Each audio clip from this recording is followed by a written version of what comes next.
Welcome to the Work of Dirt channel. I'm Joel, and today we're going to be staining concrete. We're going to hopefully answer all the questions you might have taken on a task like this, so stay tuned.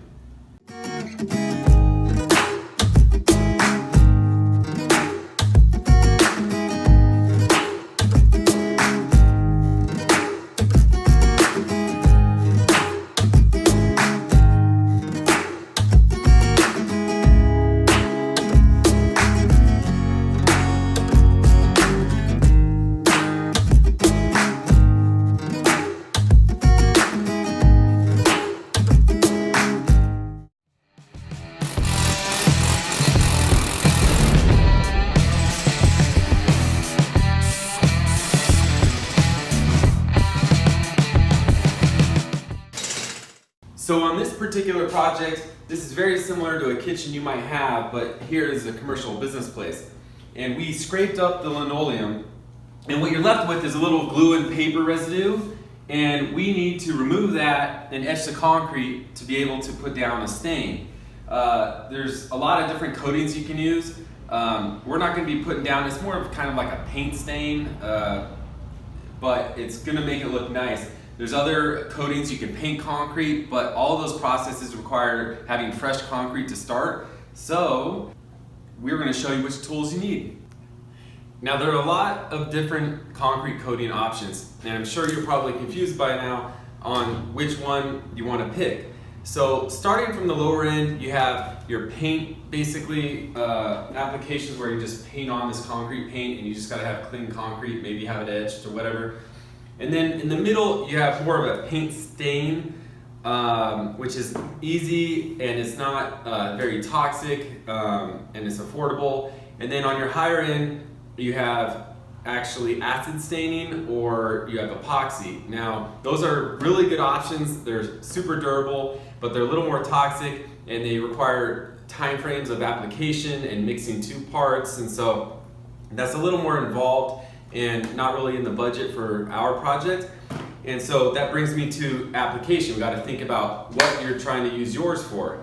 For our application, we're probably just going to have a few intoxicated people stumbling around, and that's not a lot of heavy use. So for you, you might be rolling in a nice new 55 Chevy or a monster truck on your floor, and so you might want the tougher application coating.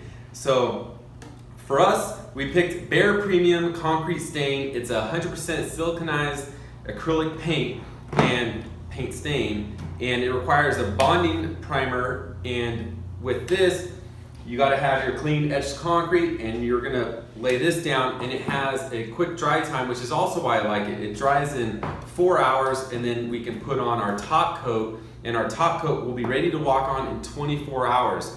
And then 72 hours, you can have heavy objects or heavy foot traffic on it. So this is going to meet our needs, and hopefully that gives you a quick little rundown for your basic categories of concrete staining. I'm really looking forward to this because I think concrete applications where you're coating it with different things is like the newest trend, making things rustic and utilizing what's already there instead of putting a floor on top of it. So stay tuned.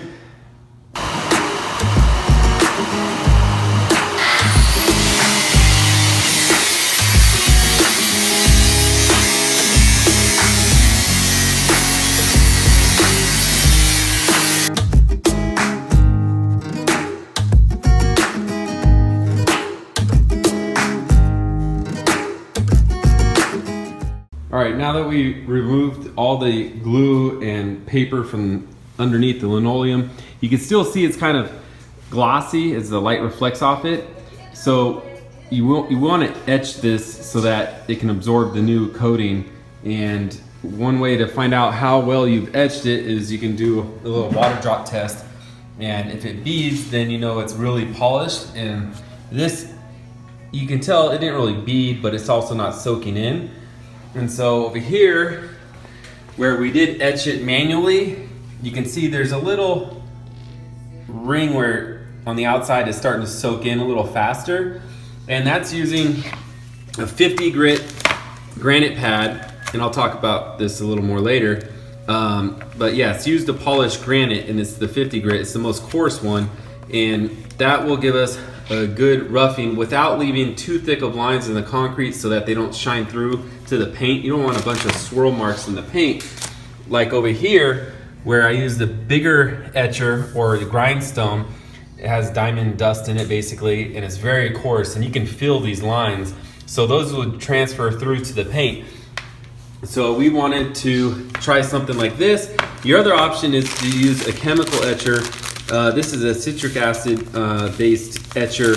You mix it with water, you stir it around, you scrub it real hard, and then you wash it and dry it off. And I don't really want to use this if I didn't have to, so I wanted to check to see if this would work, and it is. So we're gonna go this route. They also have, for like commercial applications, like muriatic acid, which is just super harmful to breathe. So we're gonna stay away from all that stuff. This is a little less harmful, but just wearing a mask I think is safer just to go with this. And we're gonna go with the low speed so that it's not throwing dust all over. So if I can do this left-handed, you can see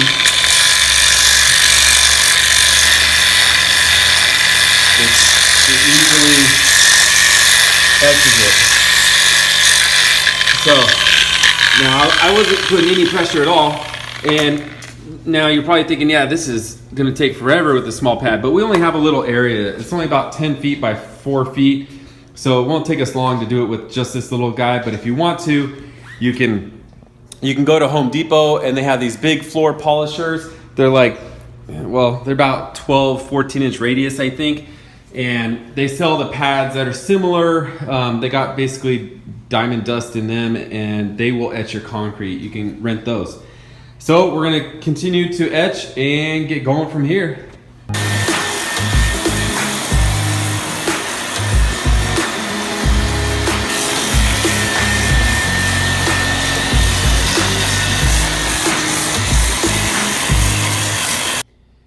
So now that we have it wiped, and Tara used some Windex to clean it and get all the dust off, she cleaned it twice. We're gonna get ready to roll this. So we're just gonna give this a little stir or shake, pour it into our tray, and then just roll it on.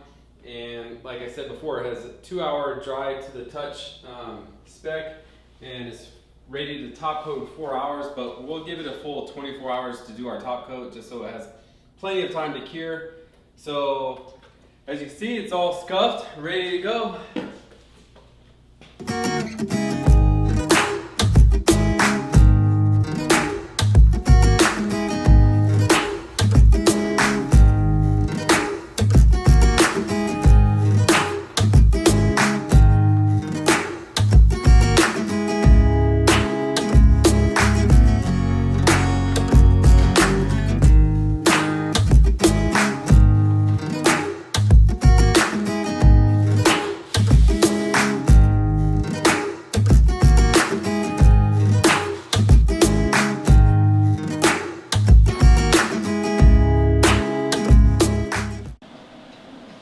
So the cameraman said I was dirty, and I told her, aren't we working dirt?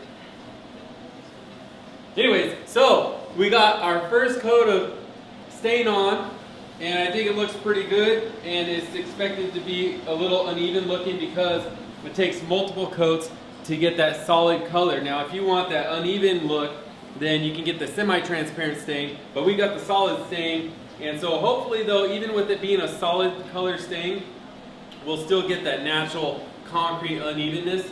And it's been about 2 hours. We've had the fan on, which works really great from Home Depot, and we have the heat on a little bit.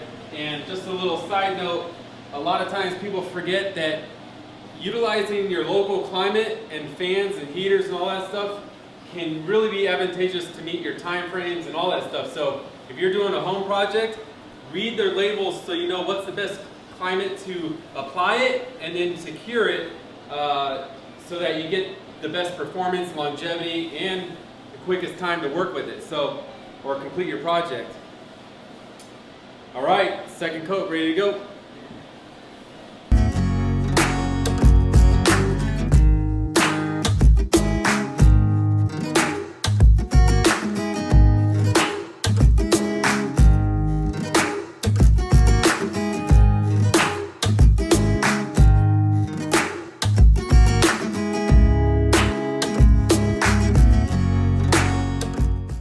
All right, it's a late night here at the Working Dirt headquarters, but I have to get all these tools listed for you, so if you want to take on this job, you can have some fun just like we did. Now, we had linoleum on our concrete before we stained it, and the way we removed it was using an 8-inch floor scraper. It's a really nice tool, and it has an 8-inch blade, kind of like a razor blade, and you might want to get an extra pack of these too, because if you nick it a few times, then obviously it's going to wear out and not cut efficiently. So also a little tip, when you're removing linoleum, you don't want to try to take like a full 8-inch width of material off at one time. Just scrape the inside 3 inches and just take like slices like that, and it's going to work. You're going to get a little workout, but that was very effective. So once you get the linoleum removed, you're going to see you have a little glue and paper left that's really hard to get off, and that's where we turn to use a 7-inch angle grinder, which you can find at Home Depot. And like I said, we'll list all these items in the description below. But this thing is a very powerful tool, works very well, and we use a lot of different accessories on it. But in our case, to remove that last film, that glue and paper on the concrete, we used a flat disc, which has, I think, a 40 grit rating on it. And so that's going to be really, really coarse. I think they even go down to like a 36 grit. But this worked good, and it actually also polished the concrete a little bit. So after we removed all the glue and paper with this, and quick note, you do not want to use a concrete grinder blade for the angle grinder, because that's going to eat up your concrete way too much, and it's going to leave lines. It's not what you want to use.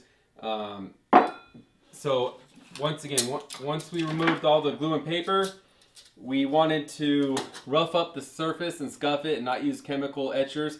And we decided to use a granite polishing pad, a 50 grit polishing pad. They come in a bunch of different grits, as you can see here. And this worked perfect on our little 4.5-inch Makita angle grinder, variable speed.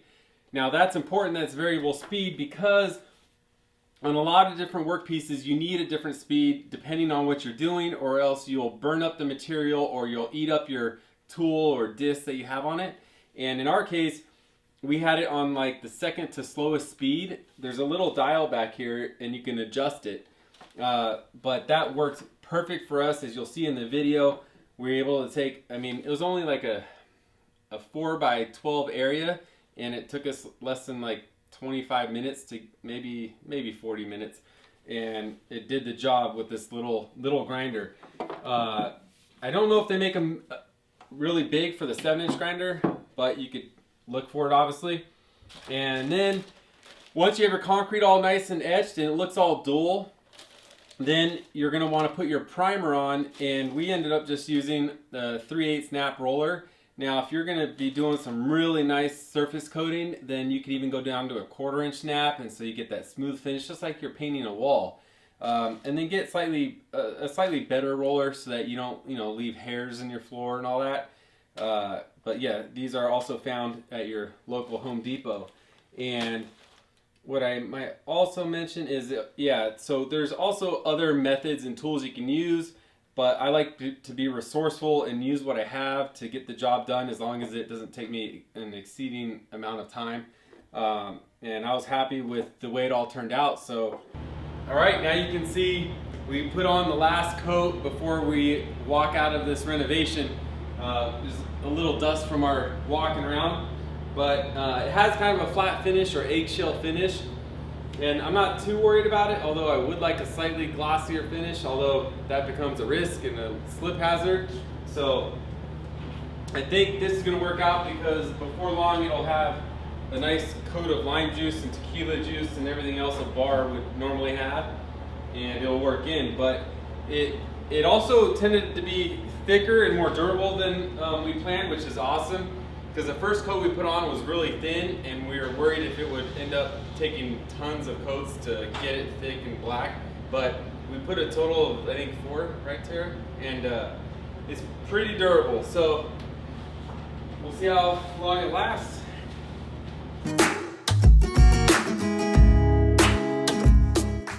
Thanks for watching our video. If you like it, please like it. If you didn't, leave a constructive comment. And please consider subscribing because your viewership helps support our veterans, trails, and charities each quarter. And don't forget to check out our other videos on home remodeling and 4x4s. Till next time, keep grinding and scraping and painting and whatever else.